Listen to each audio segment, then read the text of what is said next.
of transverse wave. The displacement of an individual particle is at right angle to the direction of propagation of the wave. What does that mean? A perfect one to see is really a string. You take a string, especially if it's like a rubber band, you take a rubber band, you tie it to the wall, stretch it, and you pick one end and raise it up and you let it go. And what you're going to notice is the wave actually will look something like this. Let me move this out of the way. So if you attach the string here to the wall, you pull on it, and you take it and you snap it. The wave will look like this. And that wave will travel from this end all the way to that end. Notice the wave is actually perpendicular to that direction. See it? Up and down. So it's going up and down while it's moving in that direction. So it's continue going. If you monitor that wave, it will look like this, going all the way in that direction. That's called transverse wave. The displacement of the individual particle, the individual wave, is at right angle, at 90 degrees, perpendicular. It's up and down, and it's moving in that direction. So all these waves are going in that direction. So this type, and the best example for that is really the string that you tie it to a door and you pull on it.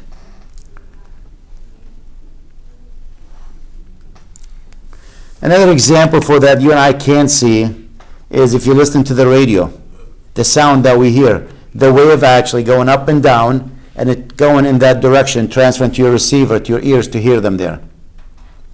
So when you turn your computer on or your music box to listen to some music there, the wave is coming out that way, up and down, but traveling in that direction. Now the other type of wave, longitude wave.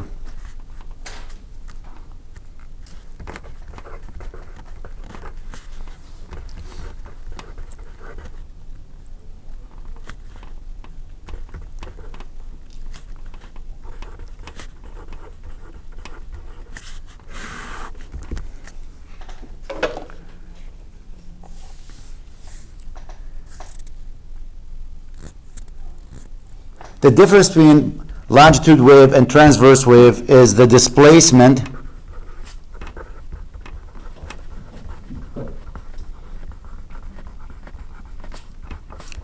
of individual particles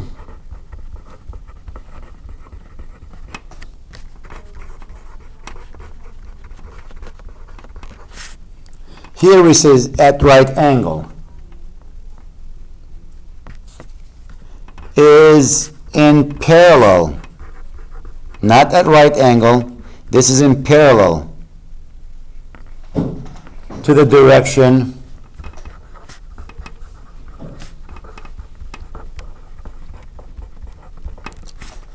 of propagation of the wave. I know you hear these waves all the time. And take a guess where you hear them? When you leave this class today, what's the first thing you do when you get to your car? After you open it and you get in it? The radio, right? If you watch the way the radio works, you have if you open the speaker there, what do you notice about the speaker? That little thin, it looks like a piece of paper there. As the sound hits it, that thing will move, and it will move the wave in that direction, the same direction. So what you hear is the sound from the speaker coming from the same direction.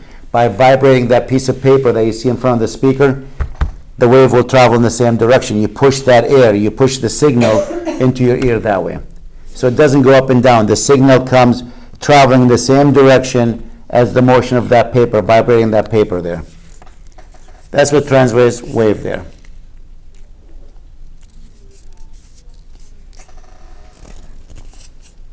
And we also have water wave. We've all seen what water wave looks like.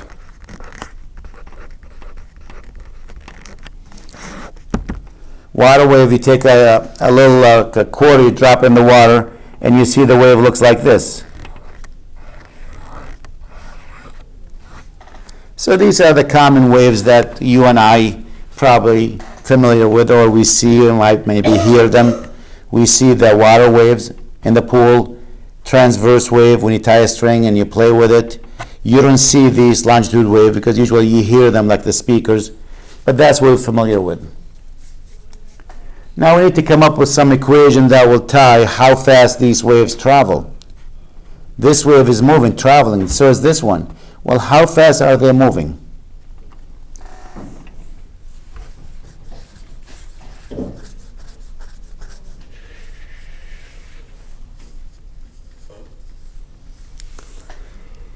Now, notice the distance from here to there, that's called the wavelength. See that distance to complete one full cycle, that's a wavelength. So that's what we're going to define first, a couple of things here. Wavelength, we're going to use the letter A for that.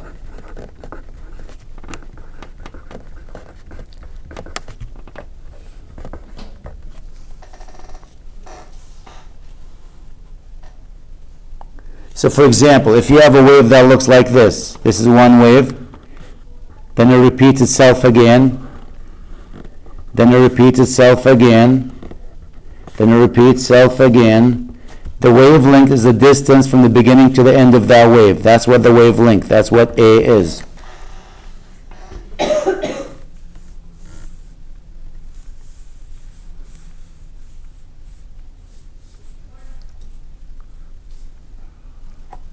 Actually, we're going to use lambda instead of A. Most books will use lambda. I don't know why our book is backward. Lambda is always the wavelength, because I'm sure I'll be using lambda all the time. Lambda is the wavelength. Now, how fast this wave is traveling, the velocity, the speed of it. What we know is velocity is what? The distance divided by time. Now let's bring in another term here. The time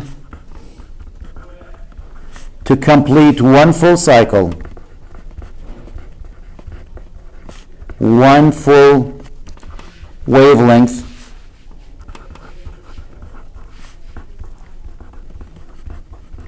is called T, capital T. A lot of times T is known as the period. The word period means how long it took to complete one full cycle. If you took tech math, anyone took, you guys all probably took tech math, right? So in tech math, we used to call the period, when you have a sine wave, you go, there's my sine wave, then it repeats itself. The period is right there.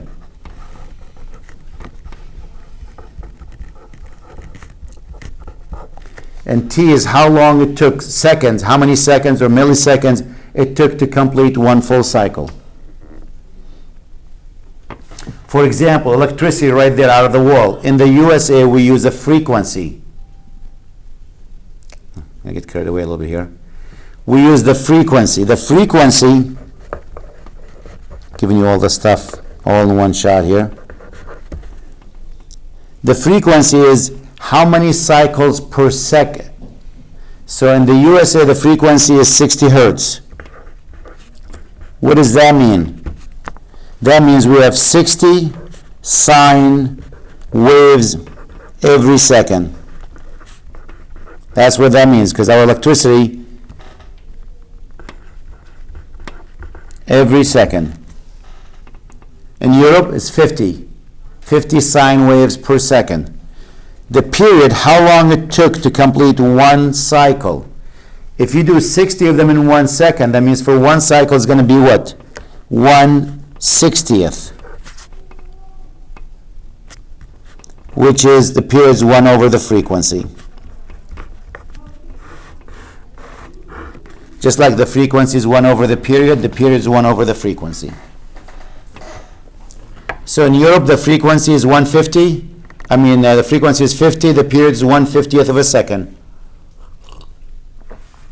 In the US, the frequency is 60, the period for a sine wave for electricity is 1/60th of a second.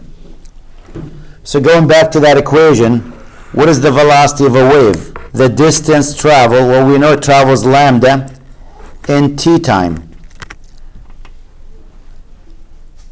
So that's the first equation. V equals lambda over t. I just finished saying you can look at that equation, write that lambda times 1 over t. T is 1 over the frequency. Or you can say the frequency is equal to 1 over t. It's the same thing. So I can write that equation as lambda times f. And that is the first equation in waves, which equals lambda over t.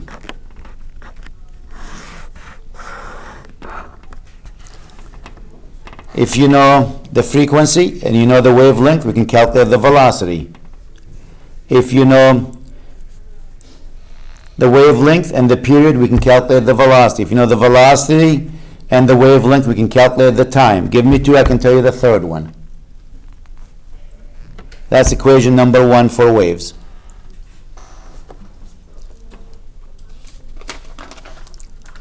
Let me give you some example there too.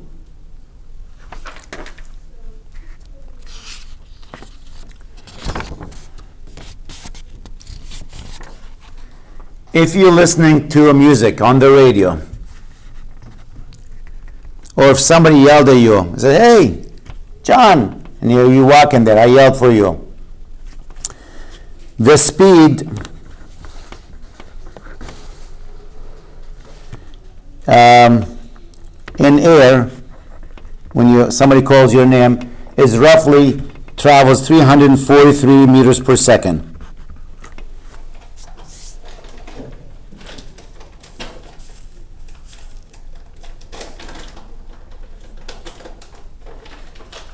That's the speed of sound in air.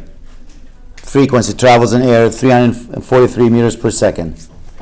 Now, you and I can hear a range of frequencies. The lowest value we can hear is 20 hertz. We can't hear below 20 hertz. The highest value you and I can hear is 20 kilohertz.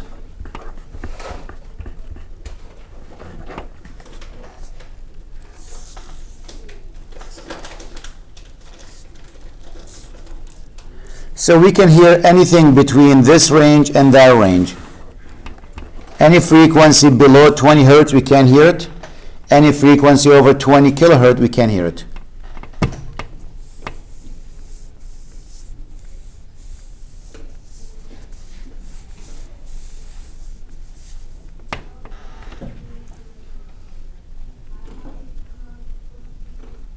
So these are for sound waves. Sound waves traveling through the air there. So let's see what actually lambda for each one. Can we calculate what the shortest wavelength and the longest wavelength? So we know velocity equals what? Lambda times f.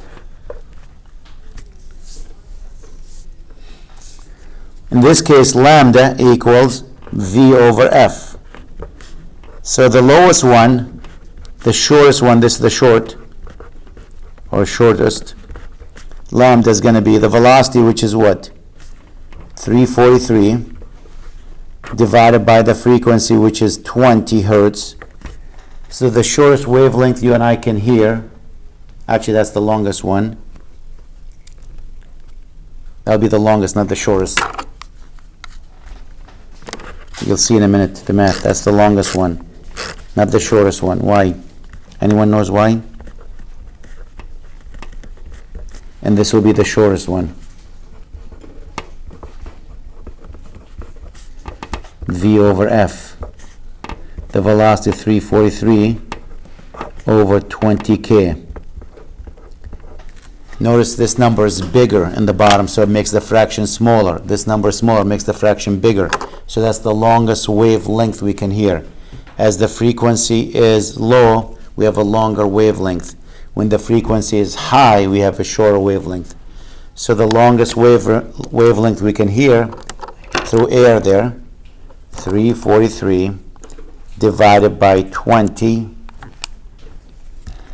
is 17.15 meter. And the shortest wavelength we can hear, 343 divided by 20K, 0.017 meters. So we can hear frequency, tiny ones, short one about this big, to ones the size of this room. Anything beyond that we can't hear.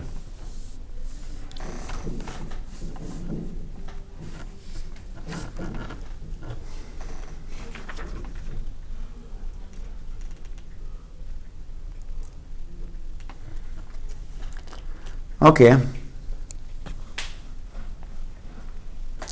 Here's the problem when you have a string. Like if I have a string, how am I supposed to know what the length of each frequency is? How am I supposed to measure that? I'm going to snap this and the wave is going to travel. How am I going to measure that? So that becomes difficult to measure. So let's look at that and see what will happen.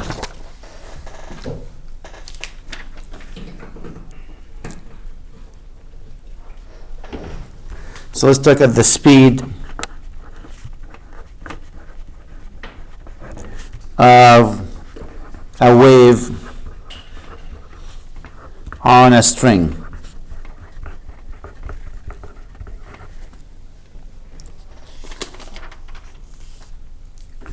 We're going to come and define a new term for us. Let's define mu as the mass per length. It's called the density, basically. Let's define new guy, which is the mass per length. So for this string I have in my hand, this particular string, if I want to know what mu is, I will take this, put it on the scale, get a number to see how much it weighs. What's the mass of it? Is it half a kilogram? Is it 10 grams? Whatever it is. Measure the length of it and take the mass divided by the length, and that will give me what mu is. So mu for this is calculated by knowing what the mass of it divided by the length of that. And we can do that for any string. Take the mass of it, just weigh it, get how many grams, how many kilograms, and divide it by the length.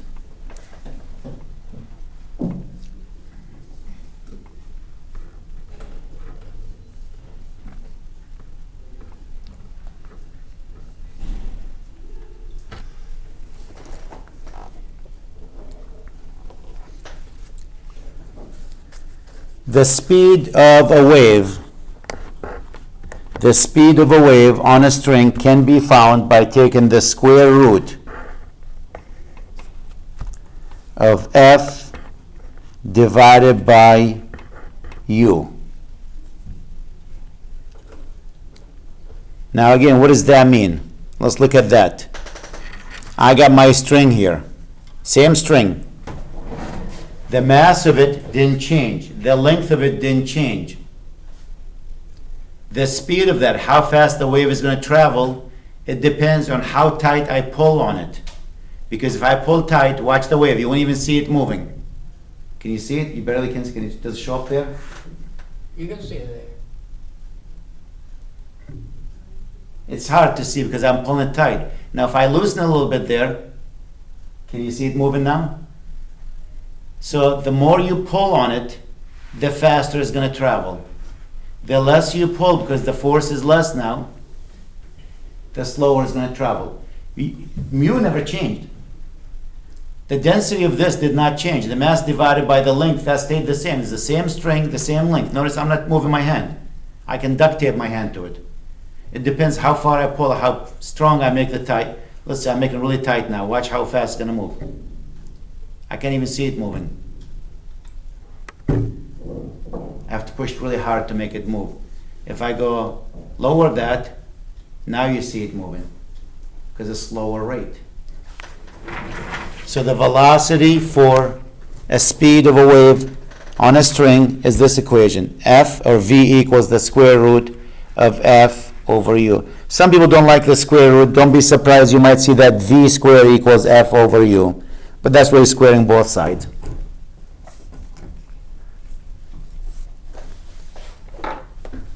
I'll take an example here with numbers just to show you what I was doing here. Let's say we have, how long was my string?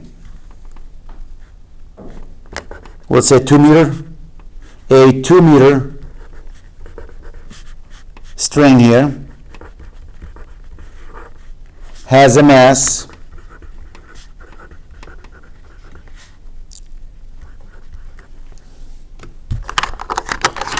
the A is too close to the mass, has a mass equals 0.17 kilogram. Not a lot. 107, which is still actually a lot. This is more than this string here. Let's say we pulled on it. The tension on it, the force, I pulled on it with, I don't know, 40 Newton. Find the speed of the wave.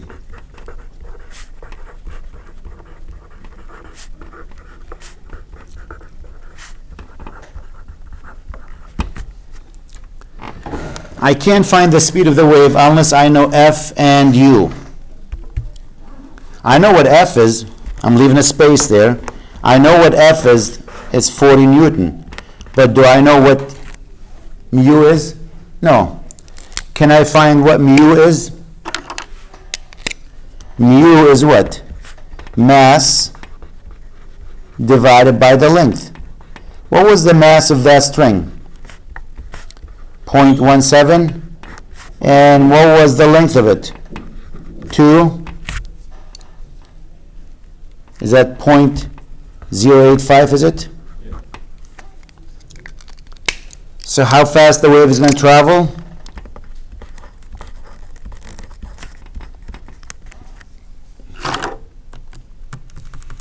(40 divided by 0.085, get a number, then take the square root of that.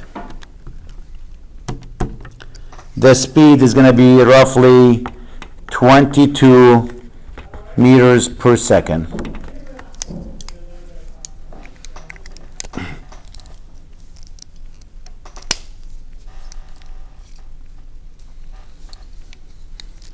Now let's think about this, just something to think about. If I change this string to a heavier string, a bigger one, like a rope, and I kept everything else the same, just change it to a heavier rope. Obviously, if the rope is heavier, the mass is going to change. Is the signal going to travel, the wave is going to be slower or faster? Instead of this, if I use a big rope, actually, you want to see these waves, go to the gym. See these guys with their ropes going with their hands up and down? That's actually transverse wave. Next time in the gym, you see them go with the rope up and down, you see the signal goes up and down, that little wave going up and down traveling. Well, that rope they're using much, much heavier than this one.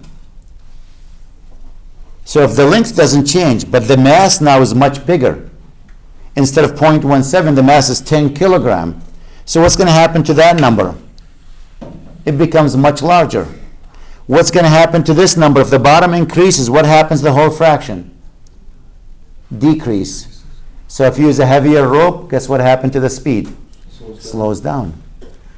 If you use a lighter rope, skinny one, the mass, mu becomes less, it becomes faster. So actually the wave travels much slower in a bigger rope than skinny one, or lighter rope than heavy one. It'll travel much faster in the lighter one and much slower in the heavier one.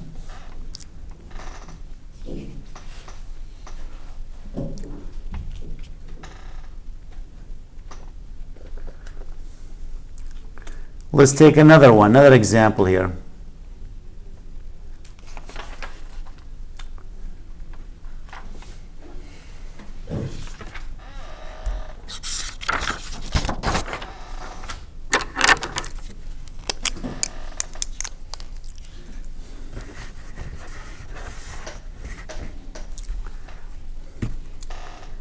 Let's take a 12-meter rope is pulled by a force, let's see, how big of a force? Pulled by a force F equals, I don't know, let's go 90 Newton. That's good.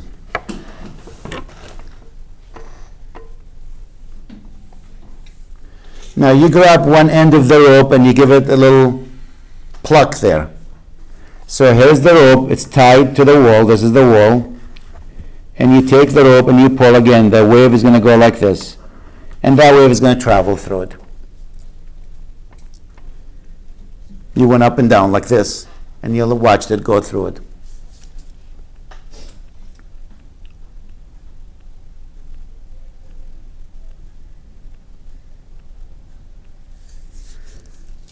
Now, let's assume the time for a signal to travel from this end to that end, that's the period t, is 0.45 seconds.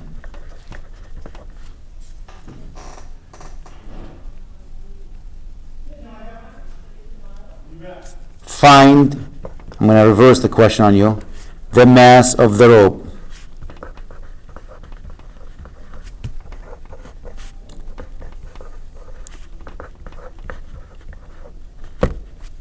Find the mass.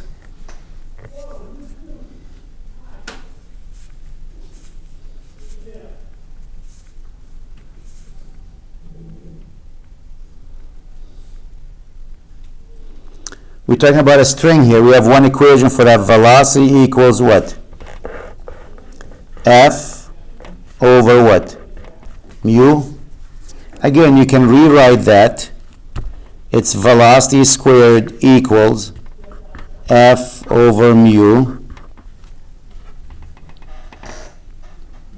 If you know the pieces there, then you're done. Now let's see. I know what F is. Do we know what the velocity, how fast that wave is traveling? Well, if you just take one dot on that rope and mark it, so what is the speed of that dot as it goes up and it comes down? It went from here all the way to here. It's going to continue. So it traveled that distance in how long of time? So you know what the velocity, or you can calculate what the velocity, which is what? The distance traveled. The distance traveled. Do we know what that distance is?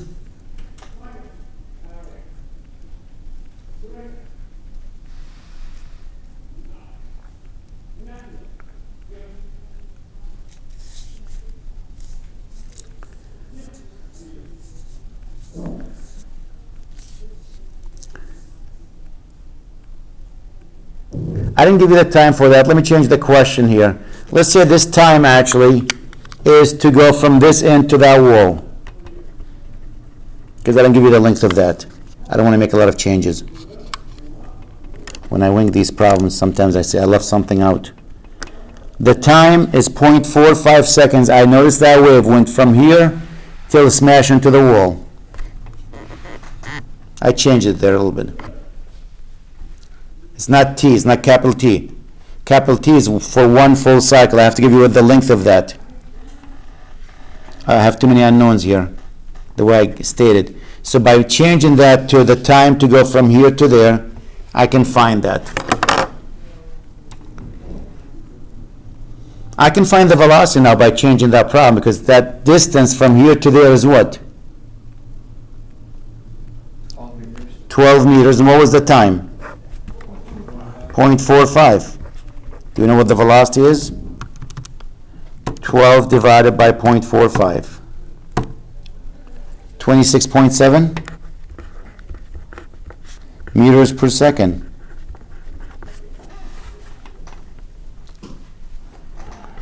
So I can use that equation, v squared equals F over U.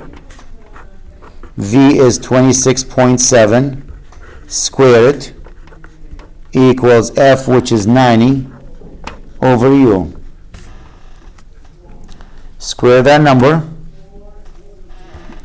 multiply by U, so I get 711 times U equals 90, which means U equals 90 divided by that number. And that's 0.127. What are the units for U? Kilogram per meter. Remember, it's mass over the length.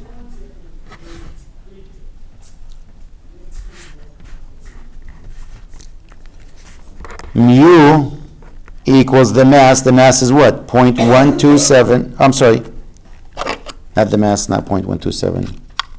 Equals the mass. Let me just write the definition. Over the length. Mu is 0.127 equals the mass, which is unknown, over the length, which is 12. Can we get the mass of that rope there? 1.52 kilogram.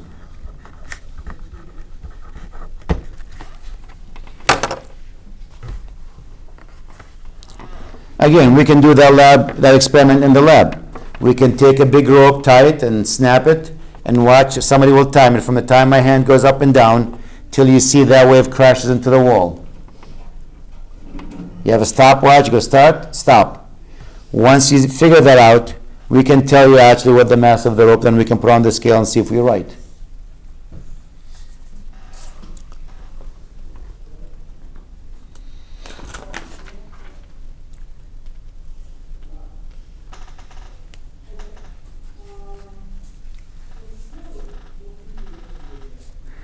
Couple of things I'll mention here, then I'll hold till next class.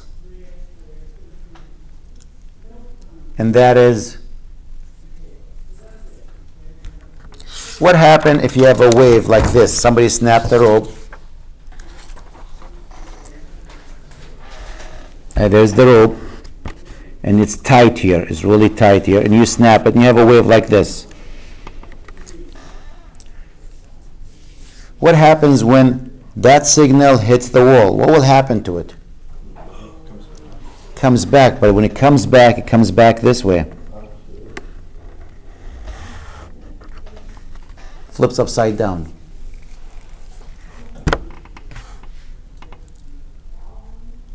On the other hand, if it's not tight there, if this like was a ring wrap there, and you do the signal like this, the ring is loose there.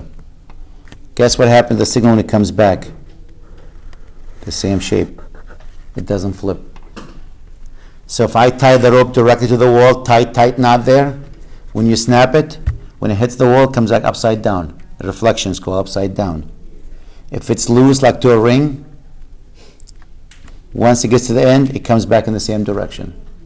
So it goes in that direction, it comes back in this. It goes in this, when it's tied there, it comes back upside down. Yes? Does it have to be in the air for that to happen? Like if it's on the ground, like you know those like ropes you're talking about in the gym? Yep. They don't, do they have to be like airborne or can they be resting on the ground? Like a rope quite resting on the ground, you snap a wave, will it come back still if it's a wall? If you let it sit on the ground? If like, say Yep. I'm just talking about a rope, Yep. not like a regular wave. If it's actually tied to the ground, you're going to lose a lot of that energy. That's what You'll see that wave will disappear. You know, it might not even make it down there. You know.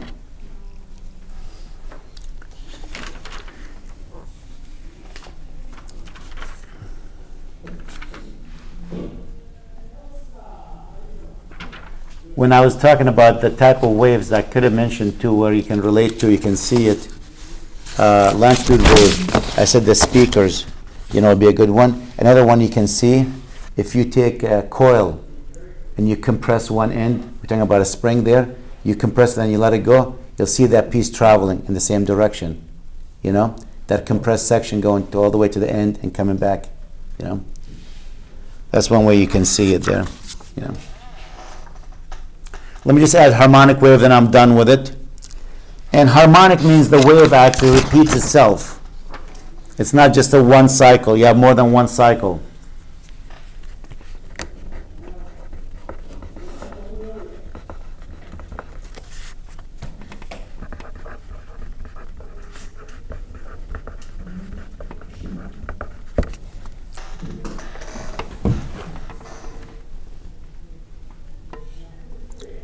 Again, sine wave is a harmonic wave. Why? Because it looks like this. It repeats itself. Notice, starts again. It repeats itself, starts again. You can take the distance from a peak to a peak or from valley to valley here, and that's really your lambda. That's when it repeats itself, that distance there. And every lambda will repeat itself. So if you have a signal that looks like this, like what we have in electricity, it's coming in harmonic wave like this, the equation for that will be different. We'll call y, the y value is equal to some amplitude here, cosine 2 pi over lambda times x.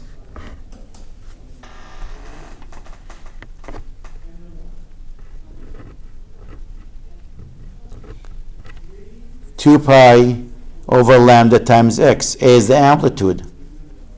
How high does it go? For example, electricity. We do electricity in the US. How high do we go? 110 volts. We go the voltage. It's 110 cosine 377 T. We use T instead of X.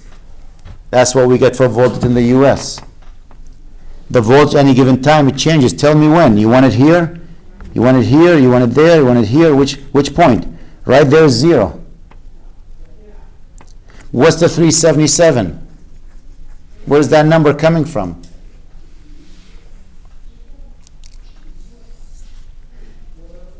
What's the frequency in the US? 60. 60. What is 2 pi times f? What's 2 pi times the 60? 377. So that's where that number came from. So it looks like a bizarre number. Why the 377? 2 pi f. F is the frequency.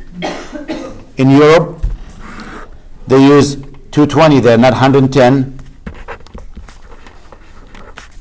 Cosine 314. Why 314? The frequency in Europe is what? 50. What is 2 pi times f? 2 pi times f, which is, we said what, 50? That's 314.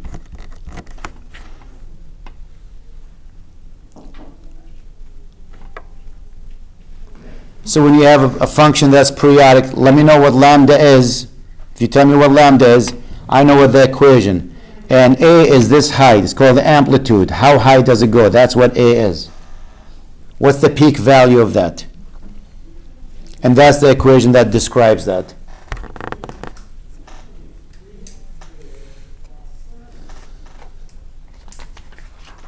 What's a harmonic wave? In the lab, if you'll see me sometimes walking with these forks there, making noises. It looks like a fork will look like this, and you tap them, you hit them, and you hear that noise. That's a harmonic wave. It's annoying because and your ear is always humming. That's a harmonic wave. If you watch the wave, it will look like this, traveling. And each one of these, actually, if I pull them out and show them to you, has lambda written on them. It tells you what lambda is. Now, what's A? How high does it go? Well, how hard do I hit it? If I tap it gently, A is not that big. If I hit it really hard, A is going to be much bigger. the wave shape will be the same, because lambda is designed for these to be the same value regardless how hard you hit it. The only difference is that signal might look something like this if you just tap it gently. But if you hit it hard, look like this.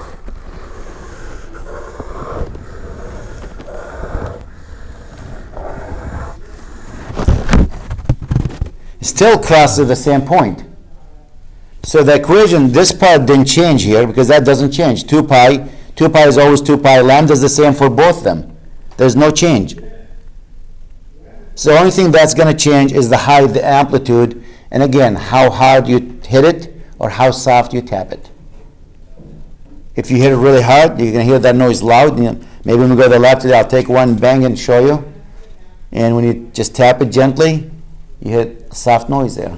So will lambda always be a constant depending on... Lambda has to be the wavelength. Okay. Yep. For that pitch fork there, lambda is actually written on it. We'll say this. Depending on the instrument or what you're... Yep, and we have different ones and different lambdas for each one. Yeah. constant all the time.